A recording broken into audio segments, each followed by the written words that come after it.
Kita selalu dengar FIFA berat sebelah lebihkan pasukan Argentina. Messi pula selalu dapat bantuan FIFA. Bantuan SARA ke? Ini fakta ke fake news? Semua benda ni tak ada bukti kukuh. Tapi apa yang kita boleh buat adalah untuk kaji naratif ni. Masa perlawanan group stage Argentina lawan Algeria, ada satu insiden ni. Messi buat satu tackle keras menggunakan start ke atas pemain Algeria. Tapi tak ada langsung kad merah ataupun VAR review. Bagi aku, terjahan keras Messi tu confirm patutnya kena kad merah. Banyak tackle dan terjahan dari pemain Argentina tak ada kena apa-apa pun. Contoh masa lawan pasukan Egypt, Argentina buat 11 foul, Egypt pula buat 13 foul. Tapi Egypt dapat 4 kad kuning, Argentina langsung tak ada kad kuning. Macam mana tu? Okey, ini lawan pasukan Egypt juga. Ada satu gol Egypt tu dibatalkan sebab masa awal-awal gerakan sebelum gol yang dijaringkan pasukan Egypt, kononnya pemain Argentina Lisandro Martinez terjatuh disebabkan kena tackle. Tapi sekali lagi aku nak kata foul tu sangat soft. Lepas tu pula, insiden tu sebenarnya jadi 20-30 second sebelum gol tu dijaringkan. Okey, kita tengok pula masa Argentina lawan pasukan Switzerland. Game tengah sedap ni, satu sama.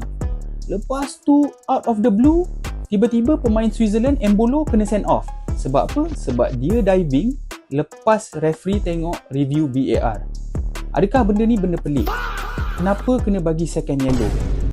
Lagilah orang menyirap dengan pasukan Argentina sebab macam seolah-olah bagi advantage lah kan kepada pasukan Argentina. Tapi sebenarnya, ada satu situasi yang sama dalam tournament ni. Pemain Paraguay, Almiron pun kena kad kuning. Dia diving lah lepas referee review VAR. Jadi, ini bukan benda pelik dan bukan kali pertama. Aku nak cerita pasal penalti pula lah. Dalam World Cup ni, Messi kalau korang tahu memang ada miss penalti lah. Tapi korang tahu tak, Argentina dapat 9 penalti dalam 3 edisi World Cup. Kalau nak dibandingkan dengan contohlah pasukan Jerman yang dapat 15 penalti dalam 20 edisi World Cup. Korang rasa obvious ke tak? Ramai juga yang kata laluan kalah mati knockout stage pasukan Argentina ni sangat mudah. Tapi ini aku salahkan pasukan Portugal lah. Sebab kalau Portugal menang grup dia, Portugal akan bermain dalam bracket Argentina dan bukan pasukan Colombia. Tapi memang gila lah. Sebab Argentina setakat ni dah nak masuk semi-final. Tapi belum betul-betul jumpa lawan yang kuat. Dan England dalam semi-final ni bagi aku adalah cabaran yang sebenar lah. Sekarang ni aku nak cerita kontroversi yang tak melibatkan pasukan Argentina di World Cup kali ni. Kita tengok balik kes kad merah pemain Amerika, Balogun. Dah kena kad merah, patutnya tak boleh main perlawanan seterusnya. Tapi Presiden US pergi telefon Presiden FIFA, sembang kari sikit. Tiba-tiba Balogun dah boleh main pula perlawanan seterusnya. Sebab kad merah tu macam kena tangguh kejap. Ada kad merah tu lagi, tapi takkan efektif, takkan kena sekarang.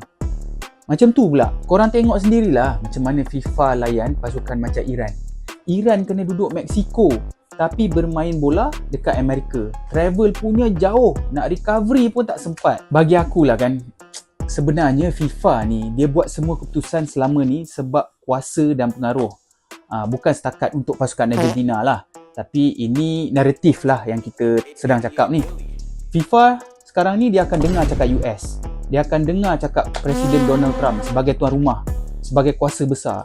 FIFA ni sebenarnya tak kisah, asalkan akhir sekali dia nak buat duit yang banyak. Sebab tu tahun 2030 ada cadangan nak adakan macam 64 pasukan. Lagi banyak negara yang terlibat, lagi banyak duit yang FIFA akan dapat. Alang-alang macam ni kau buat je lah 150 pasukan.